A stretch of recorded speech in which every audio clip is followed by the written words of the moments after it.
everyone, this is going to be a review of Quicksort and we'll be covering both 3scan and Hoare partitioning. So let's get started with 3scan, okay?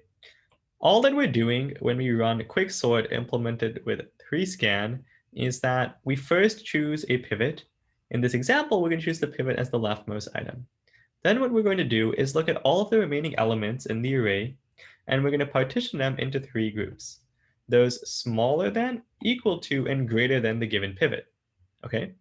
So looking at the example below, we can see that when the pivot is chosen as 7, we get 2 partitions.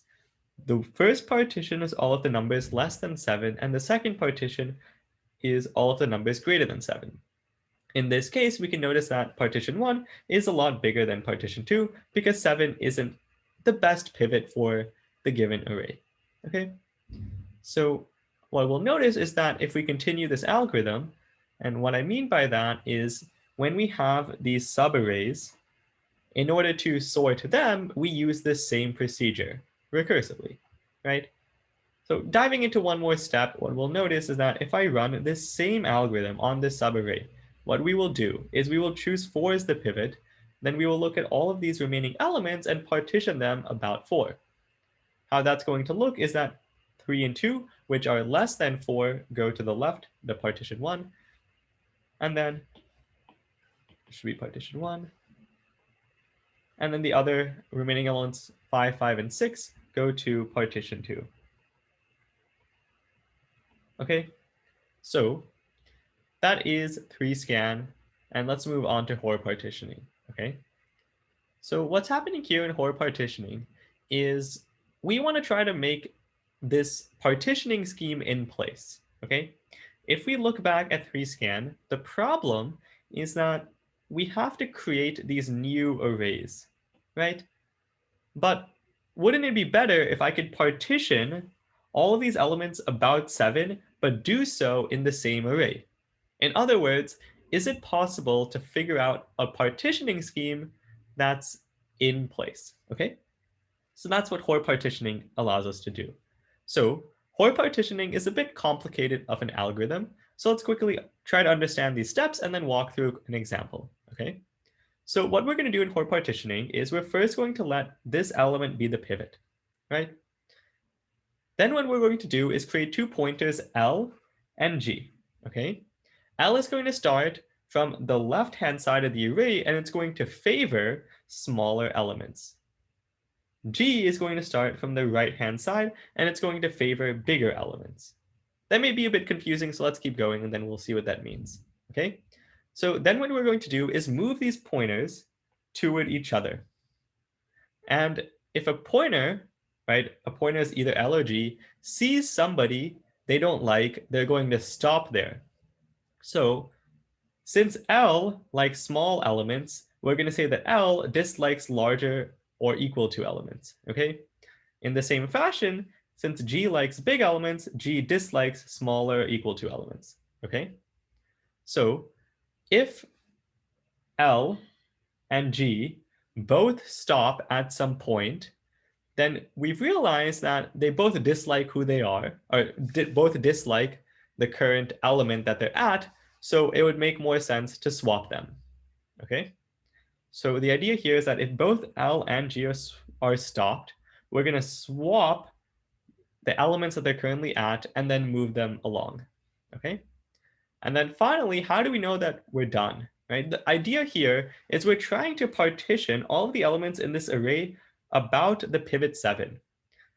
And what we're going to notice is that as L moves to the right, everybody to the left of L are people that L must have liked, right? Because if L sees somebody L doesn't like, right? In this case, if L sees the number 9, L's going to say, I'm going to wait here until my best buddy G is going to give me somebody I like, okay? So eventually, if L goes to the right of G, what we'll know is that everybody to the left of L is somebody L likes, right?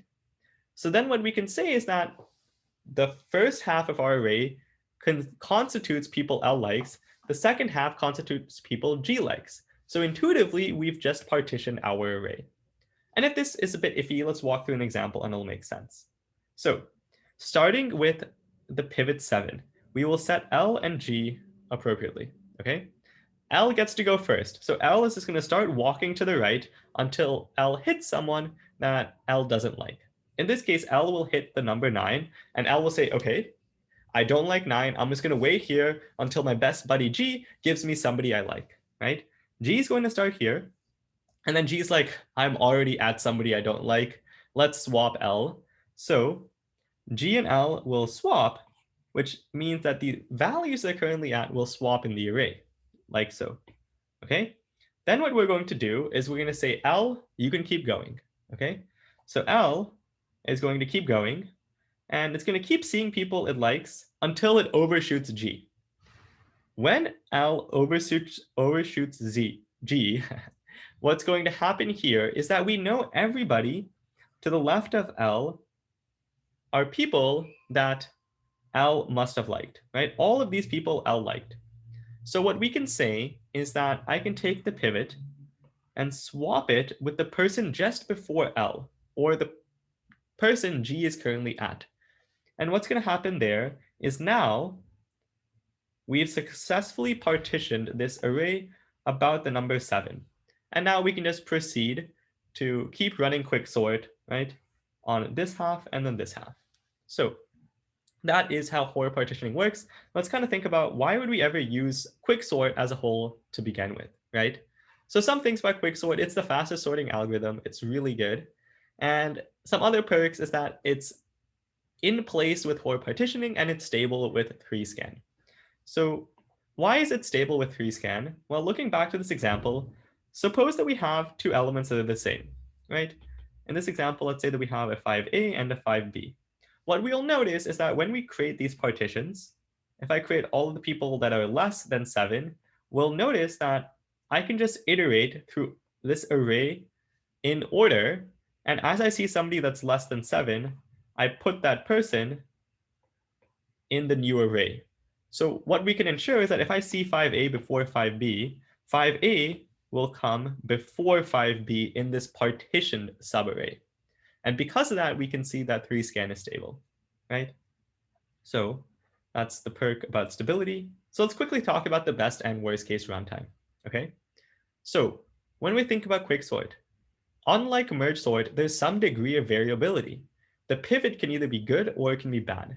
So when we think about the best and worst case, the best case corresponds to when the pivot is good, okay? And for the best and worst case, let's just explore Hoare partitioning for now, okay? So then worst case is when the pivot is bad. And let's just assume that we're always using the leftmost element as the pivot for simplicity, right? So let's construct a couple lists that get the best and worst case. So what if I have some array? Let's explore the best case first. Let's say this is the best case, okay? So suppose that we have some array where every time I take the pivot, it happens to be the median, okay? So how that's going to look is that suppose we have, I don't know, the elements 4, 2, 1, 3, 6, 8. Let's add in 6, 7, 5, 8. Okay, so what we can see here is that 4 is like roughly the median in this array. We can just make it like even better. So now 4 is the median in this array. So what's going to happen here is that when I run any partitioning scheme, we will have the numbers 2, 1, 3, then we will have 4, and then we will have 6, 7, 5. And then notice the next two times we will have 2 and 6 be the pivots. So we see that our pivots do an excellent job, right? And the array is basically in sorted order as a result of choosing these really good pivots that happen to be the median every time. Okay, so in the case that the pivot is the median every time, what's going to happen is that the size of our subarrays, right, kind of gets cut in half every time, right? Roughly cut in half, okay? Like if this is n, this is like roughly n over 2, this is like roughly n over 4. Roughly, okay? So let's try to extrapolate a runtime here for the best case situation. Kind of looking at this logic, let's explore it in an asymptotic sense, okay?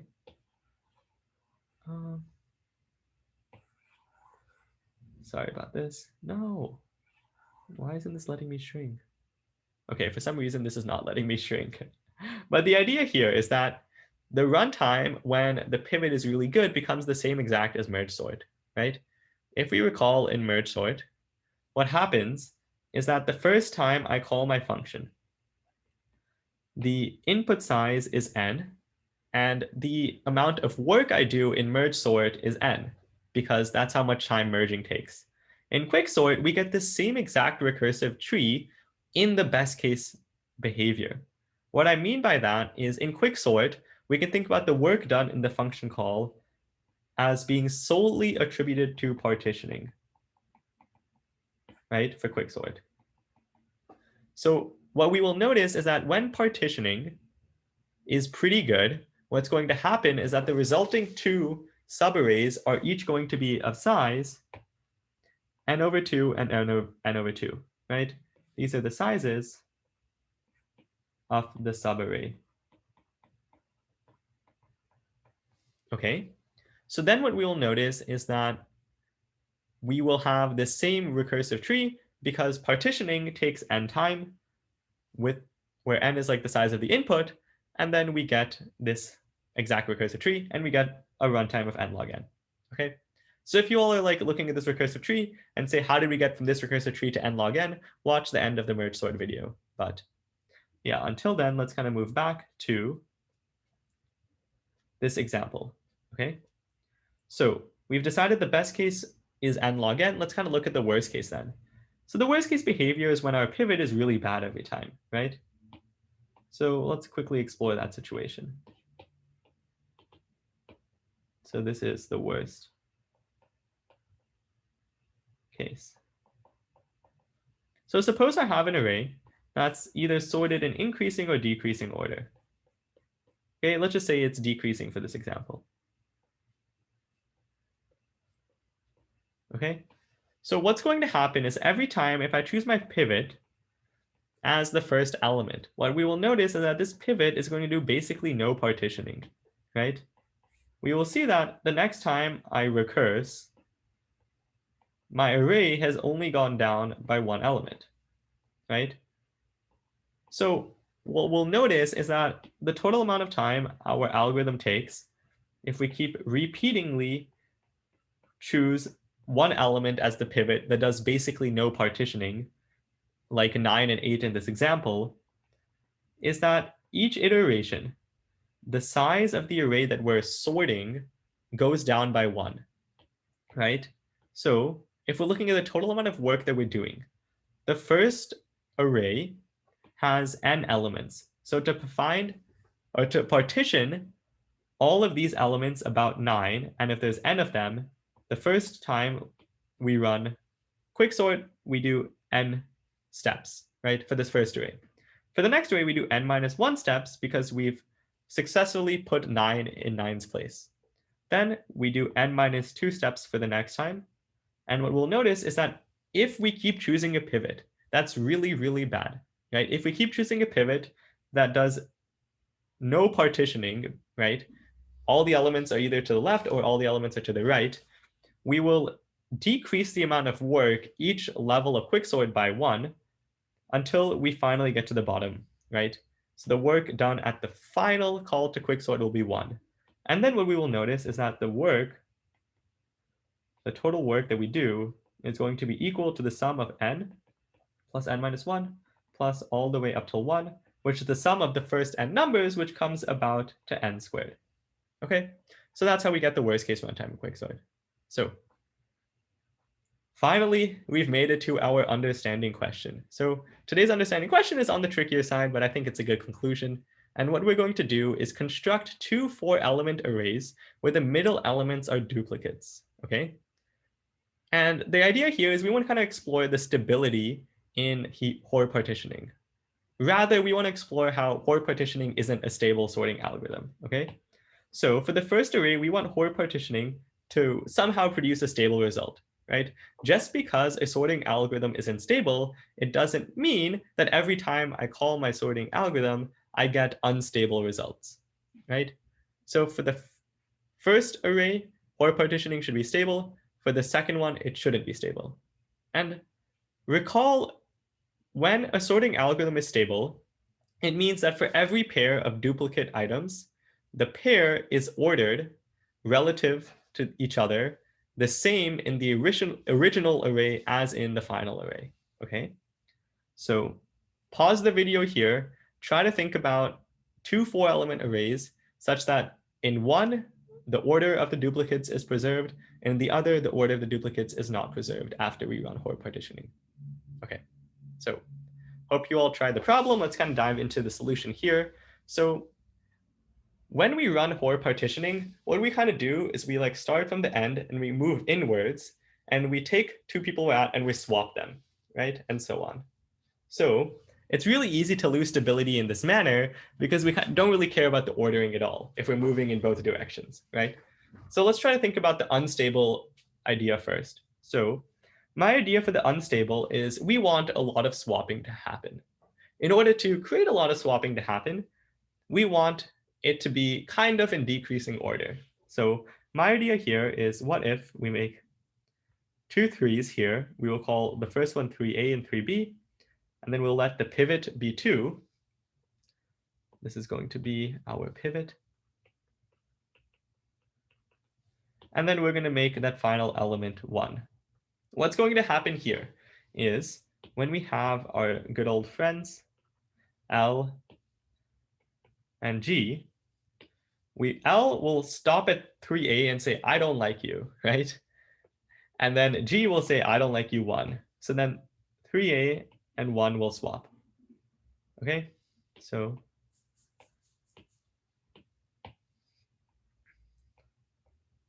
okay, then what's going to happen is that we're going to start moving L. Then L is going to get here, and L's like, I don't like you 3b. So then G says, okay, it's my turn to go. G goes to 3b, says, I still like you 3b. Then he goes to 1, and then G's like, okay, I'm stopping here, right? So since G passed L, now we do is we swap the pivot and G. So it looks like 2 and 1 here, okay? So what we'll notice is that after running Hoare partitioning, the order of 3b and 3a got flipped, okay? So that is the first counterexample, and that produces the unstable effect. So I'm just going to kind of go back and show you all that example. Okay, so this is the original state. So let's move on to the stable example. So looking at the stable example, the idea here is that we want there to be not too much swapping so that the order of the duplicates stays the same. So what if I make the duplicates like 1a, oops, and 1b? And let's say I make the pivot 3, and let's say I make G pointing to 2. Okay, so what's going to happen in this case is that L is going to like everybody else's until it overshoots the end. Upon overshooting the end, then we swap the pivot with G, right? So then we swap these two. And then what we'll notice is that we've successfully partitioned around the pivot, which was 3. And in doing so, we preserved the relative ordering of 1a and 1b. So it happened to produce a stable result in this case, but as we can see, that's not always the case, as with this unstable example from before. Okay, so that's all for this video walkthrough. I hope you all found it helpful, and yeah, good luck on the worksheet or for the upcoming final.